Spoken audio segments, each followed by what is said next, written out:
অনেক দিন পর আজকে একটু রোদ উঠেছিল, পরে অবশ্য আবার বৃষ্টি হয়েছে। তা যখন রোদ উঠেছিল একটু বাগানে গিয়ে আজকে এই ঝুমকো জবার গাছ ডালগুলো একটু ছেঁটে দিয়েছি।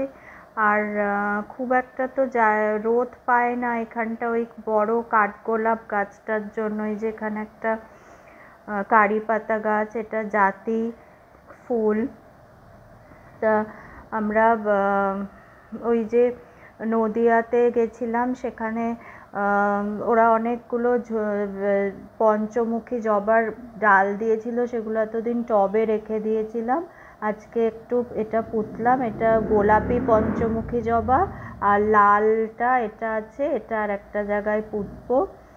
তা এইখানে এই বাঁশ গাছটা অনেক বছর আগে আমার ননদ একটা ডাল দিয়েছিল, সেটার থেকে এত বড় হয়ে গেছে, ছেটে ছেটে তাও এটা অনেক জায়গায় করেছি।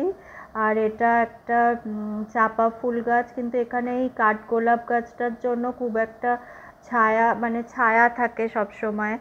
আর এই পাশটা অনেকটা জায়গা আছে, কিন্তু এখানটা ফুল গাছ লাগালে সব ছিঁড়ে নিয়ে চলে যায়, ওই জন্য এখানটা কিছুই লাগানো যায় না।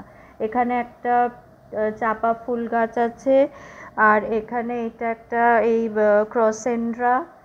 আর এই শিউলি ফুলটা 12 মাস হয়।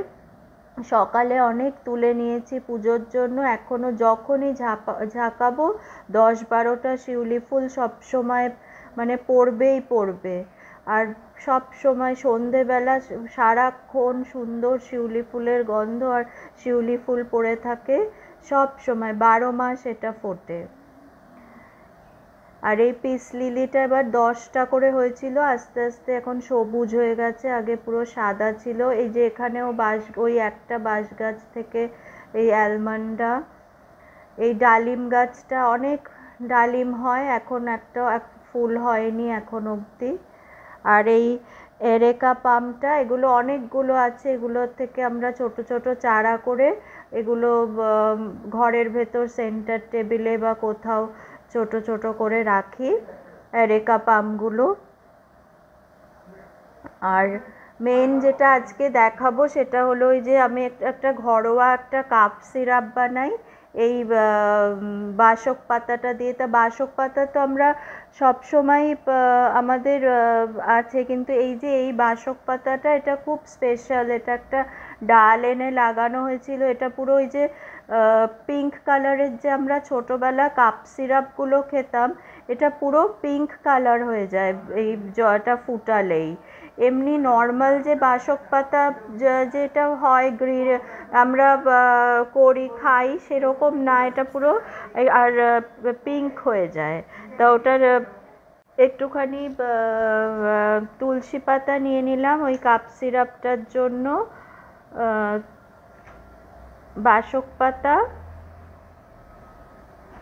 এবার দেখবেন কিভাবে জলটা পুরো পিঙ্ক, মানে একটা যে ছোটোবেলায় আমরা যে কাপ সিরাপগুলো খাই সেই পুরো কাপ সিরাপের মতো এই জলটা পুরো ওরকম হয়ে যাবে। তো এটার জন্য আমি একটা তেজপাতা, আমরা যে গেছিলাম নদিয়াতে ওখানে আমাদের তেজপাতা দিয়েছিল, সেই একটা তেজপাতা দিয়ে দিলাম। তুলসী পাতাগুলো দেবো।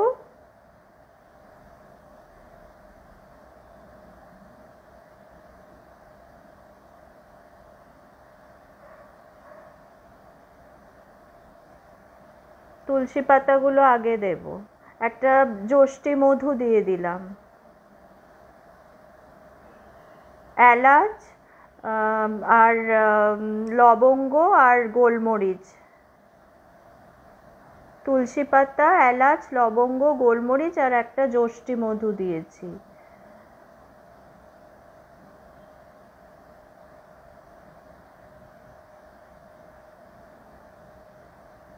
আর আদাটা গ্রেট করে দেব।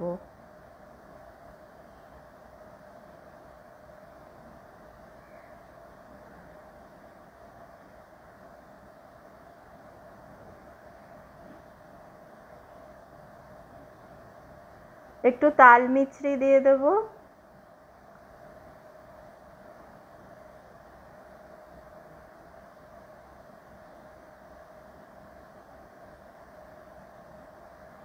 দেখুন জলটা পুরো সাদা যেরকম হয়, এবারে এই যে বাসক পাতাটা যখন দেব, পুরো এমনি নর্মাল অন্য বাসক পাতা দিয়ে যে দেই সেটাতে এরকমই জলটা থাকে, কিন্তু এই বাসক পাতাটা পুরো কাপ সিরাপের মতো পুরো পিঙ্ক হয়ে যায় জলটা, মানে পিঙ্ক যে কাপ সিরাপ এই পাতাটা দিয়ে তৈরি হয়। পুরো জলটা যত ফুটবে পুরো পিঙ্ক হয়ে যাবে।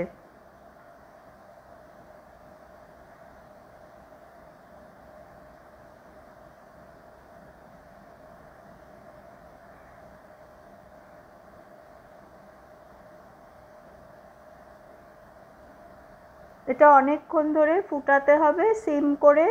এটা যত ফুটবে তত ভালো জিনিসগুলো ফুটে এটা একটা সিরাপের মতো হয়ে যাবে একটা।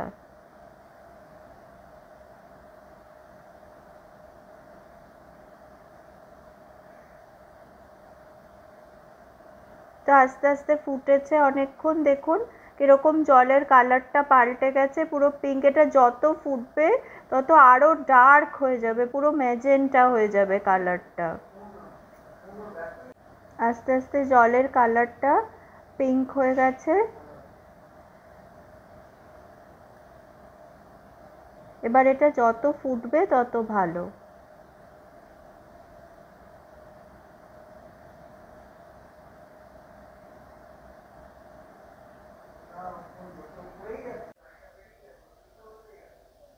পুরো আস্তে আস্তে পুরোটাই পিঙ্ক হয়ে গেছে, দেখতে পাচ্ছেন।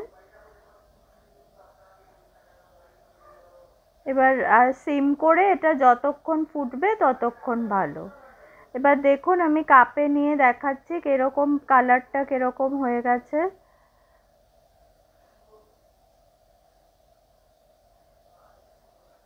এটা আরো আরো ডার্ক পিঙ্ক হয়ে যাবে যত ফুটবে।